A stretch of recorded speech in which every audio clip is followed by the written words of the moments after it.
Hey everyone, I'm here with Rob Doane, and he's the museum curator at the US Naval War College Museum. And we're going to be talking about wargaming in the Second World War. We have some of the props out in front of us, but we're going to be talking more about the history behind it. So let's get started from like an overall perspective. What can you tell me about how the overall strategy of the Second World War in the Pacific was conducted?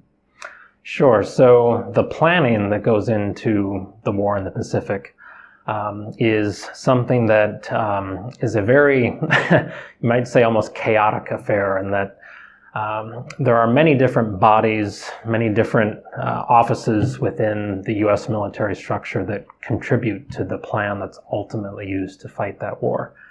You might think it's something that's very clearly spelled out in a law or regulation that says this department of the Pentagon or the military and the Navy before that is responsible for that. It wasn't that way. And it's also the case that they had plans before the war, but then no plan survives first contact. You have True, Pearl Harbor, and then all of a sudden exactly. new plans have to be formulated. Causes you to rethink some. But in very broad terms, the Army and the Navy are both cooperating towards contributing toward this plan. Each of them have their own internal war planning mechanisms that are kind of formulating the plans for their service alone.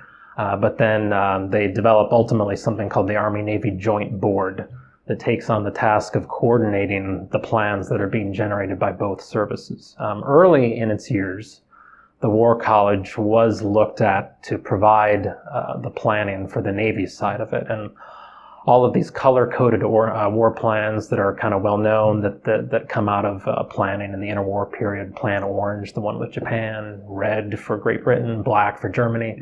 All of those are plans that are kind of experimented with here at the college.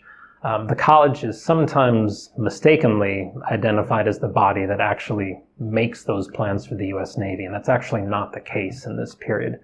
The officers here are definitely being trained to carry out the plans, and they're being encouraged to experiment with different plans for fighting that war.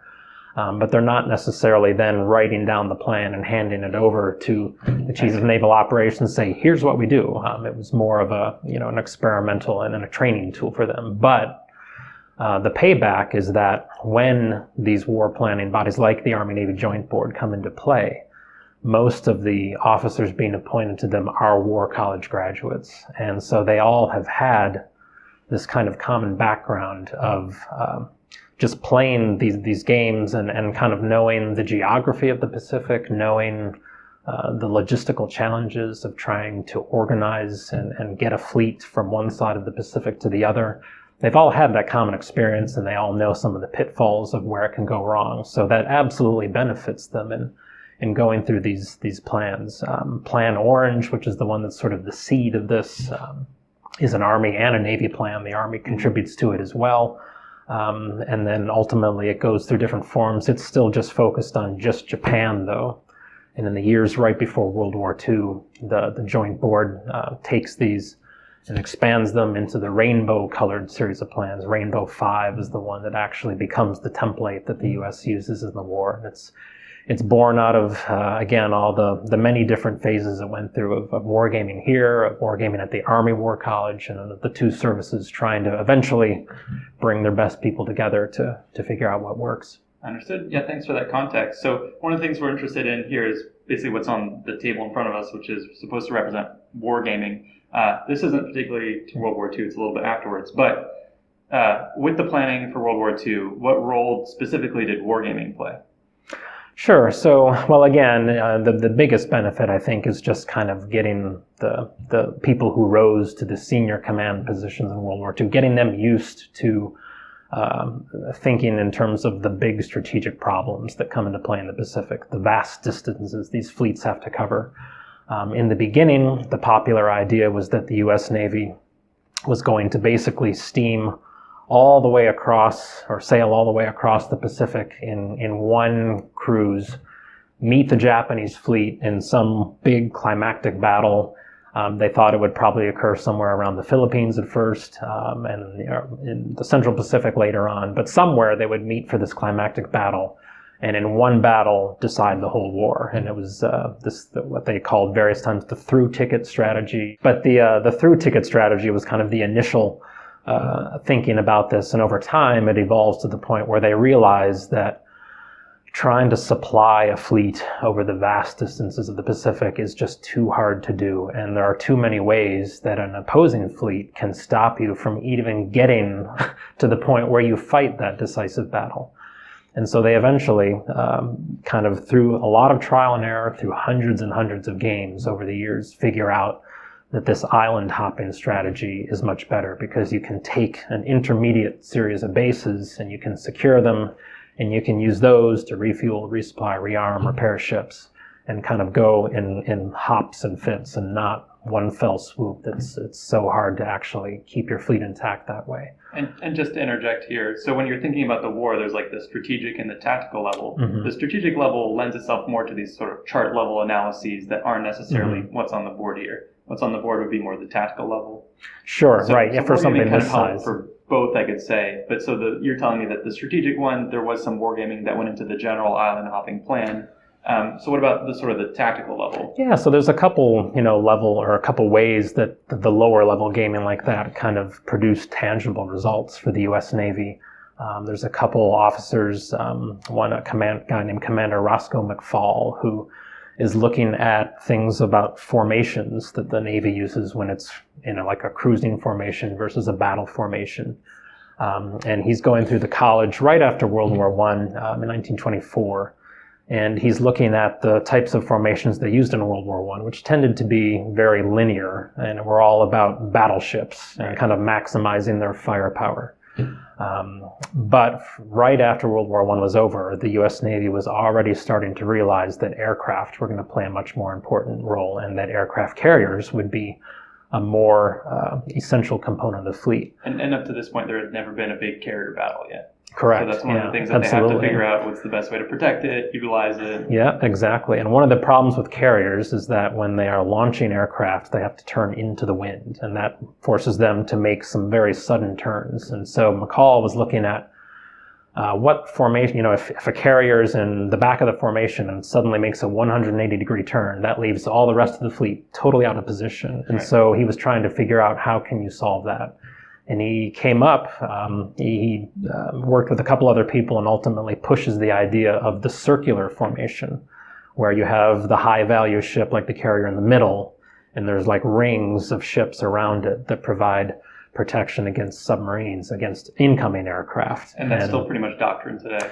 And as far as I know, I'm not out there on the fleet today to say for sure, but certainly in World War II that bore out very well. And so that gives you 360-degree protection against anything that might be coming in to attack you, and it facilitates those turns he was talking about. So the U.S. Navy uses those very successfully. So that's one example. Another great example is a captain named Joseph Reeves, who is known as one of the founding fathers of carrier aviation in the U.S. Navy. And through playing these games, he realized that aircraft, no matter what kind they were, no matter how good the pilots were, aircraft are very fragile things. And in battle, you're going to lose a significant number, even if you're using them very well and being flown by expert pilots.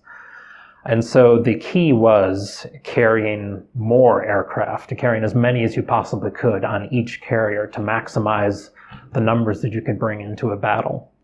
When he went out to the fleet and actually took over command of the Langley, the U.S. Navy's first carrier, he experimented with different ways to do that. And the key change he made was, at that time, when aircraft were landing on a carrier, they were being taken down on the elevators below decks, and each one went down into its, the aircraft bays to be worked on before the next plane would land. Mm-hmm. He realized that took too long, and that he could speed things up if he stored all of the aircraft, didn't take the time to put them take them down on the elevators, but to actually park them on the bow of the ship and have a barrier in front of them that would stop the landing aircraft in case they missed one of the wires, to prevent them from running into all the aircraft parked at the bow. And so basically all that means is that he was able to recover aircraft quicker, turn them around quicker, and store and be able to carry more aircraft on each ship. And that has a direct,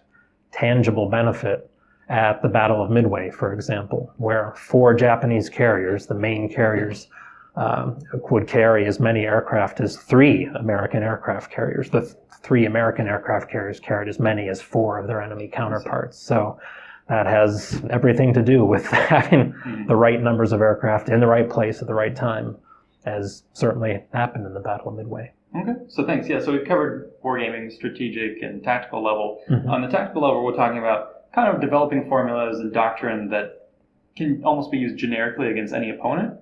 But specifically, I'm going to have some questions about U.S. versus Japan. So how did the U.S. model its interactions with the Japanese? Because in wargaming, you have players that represent both sides. In this case, it can be a little tricky. How do you model someone on the other side who's from a different army, different equipment, doctrine, training, and all that? So maybe you can shed a little light on those differences. Yeah, that was a very difficult part for them. They certainly had the technical aspects of the enemy's forces down pretty well. They certainly knew the size of their ships, their capacity for fuel, for ammunition, their cruising ranges, all of that, those variables were pretty well known. So they could model in terms of what they were technically capable of doing pretty well. But it certainly was much more guesswork involved in terms of, from strategic thinking, what were they going to try to do? Sure. Were they going to basically stay on the defensive? Were they going to try to expand? Would they think about attacking the west coast of the U.S.? Those questions were harder to answer. And so you had to look more at intelligence, kind of like peacetime intelligence gathering through if you have people in Japan, they did have naval attaches in Japan in the 1930s that certainly, part of their role was to try and figure out to the best they could kind of what the Japanese were planning in general terms. But a lot of that was guesswork. After the war, Admiral Chester Nimitz, who had retired, but he came back to the Naval War College in 1960 and gives this speech where he has a very famous quote that's repeated often about the value of wargaming, where he talks about the fact that the war in the Pacific basically progressed just as they thought it would, and nothing took them by surprise except for the kamikaze attacks, and that they had never anticipated those in any war game they played at the War College. So that quote I kind of always like because it does show the limits of what wargaming can do too, and it was just very difficult for them, short of having members of the Japanese Navy on site to tell them, here's what we would do. If you don't have that, it is tough to figure out what the other side wants to do versus just what they're capable of doing. And for that quote, I know it's often trotted out. I have heard while I've been here that it is sometimes a little bit overstated. They didn't know everything that would happen because of wargaming, but it's definitely influential in the mindset of the people, and it does speak to its definite importance. So I have some more questions that I have about like modeling the Japanese. So we've talked about they know the equipment, the mentality is maybe not quite there, it's hard to model, but they're trying to get that. And then maybe the other piece of the puzzle for me is like a lot of stuff in the Pacific is who has what intelligence. That plays a big role, obviously, with the surprise attack on Pearl Harbor, and then obviously asymmetry in information at Midway. So did they try and model those sorts of like asymmetrical situations? Well, they certainly had games where they postulated that they would start with, say, a surprise attack. Believe it or not, the surprise attack on Pearl Harbor had been anticipated in some level, to some degree, by some of the games in the 1930s. There was one Naval War College graduate, an officer named Harry Yarnell, who had this famous he was part of an exercise in Hawaii in 1932 where he was in charge of the aircraft component of the opposing force. And this was a real-world drill, so this wasn't a war game. They were doing a fleet exercise. And he staged a Sunday morning dawn raid on Pearl Harbor with his 152 aircraft it was. And the umpires ruled that he had caused significant damage to the Army's aircraft at the Army airfields in Hawaii and to several of the battleships that were there. And the Navy did tend to somewhat discount that as seeming like it was an unlikely scenario. To their credit, I mean, the capabilities of the American aircraft certainly were not what the Japanese aircraft were that actually did that raid in 1941. So it's true that, maybe they discounted the potential damage a little bit more. But they had games like that they anticipated starting out with one side surprising the other.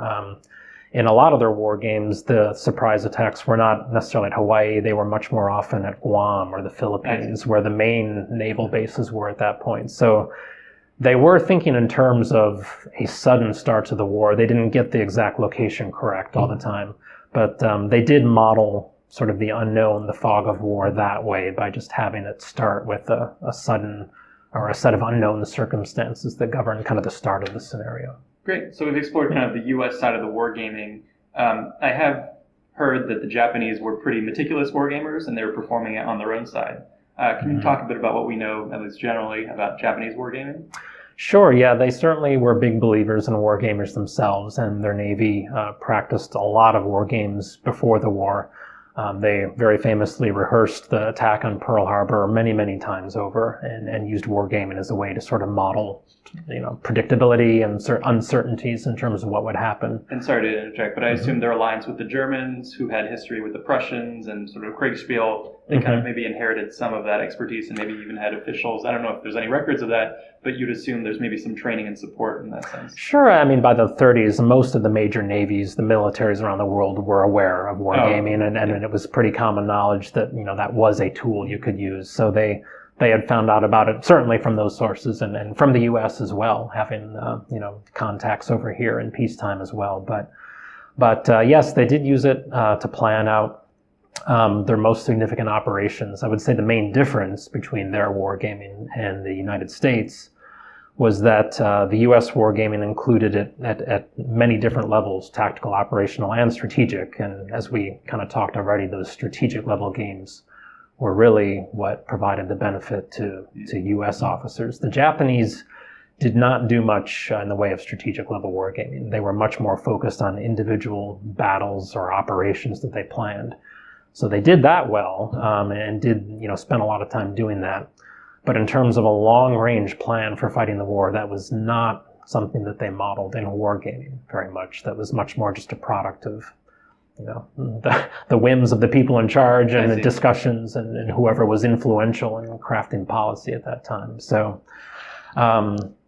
the example we talk about sometimes with the Battle of Midway, they had this kind of famous war game exercise right before Midway where their own war game resulted in having 2 Japanese carriers sunk right away at the start of the battle. And a couple Japanese officers said, no, that's not realistic, and the umpire of this game actually ended up overruling that and saying, refloating those 2 carriers and saying, keep fighting the battle and let's figure out what happens from here, and kind of discounted that result. I would say in their defense that it was not a totally unreasonable decision they made. In that particular case, what had caused those 2 Japanese carriers to sink in that game was a very lucky die roll, which anybody who plays war games knows how dice go. But they had rolled a very unlikely result on their dice that had basically resulted in an American bomber, a level bomber, not a dive bomber, but like a B-17, scoring a hit on a Japanese carrier that was like a critical hit that sank it. And it has to be said, I think they were right to discount that. In the actual battle, the American B-17s that did take part in it performed abysmally. They scored no hits at all. And so it was not out of line for them to think that level bombing wasn't much of a threat to shipping, because it wasn't. So you can say in their defense, that was not an unreasonable decision to make, but at the end of the day, they did, discount all of that and figured that they were still going to have the edge in that battle when it turned out that they didn't, through a variety of reasons. And to me, that's one of the main takeaways of wargaming. Like when you look at how the Battle of Midway played out, you think of if that were a scenario that played out, how many of those lucky die rolls did they have? If that had been a game that you played, are you really going to take that seriously and learn those lessons? That's a complete fluke. So war is chaos, and so a lot of times wargaming does have its limitations when it comes to modeling the chaos of war. Sure. And you have the people with experience who say, let's discount that for all the reasonable reasons. Right. So that's kind of where the wargaming and reality start to differ, but wargaming still does have its value. Oh yeah, and I think it shows the limits too. If when you're actually fighting the war and trying to game it out at the same time, you don't have time to game it out very much. A way that you could get past that is by playing that particular rehearsal they were doing with Midway. If you played that game 10 times or 20 times, then you'll see, that one unlucky die result probably not going to happen in the other games. And if you play it many times over, then you start to get a better feel for what reasonable, accurate results were. But if you only play it once, because you don't have time, because you're actually going to do this operation next week, then you don't have time to figure out that maybe that one unlucky die roll was, something that was, not likely to be repeated. So, or getting kind of what a more reasonable set of results would be. So that's part of what played into that scenario too. Well, great. I think that's a great place to end it. So thank you so much. You're welcome.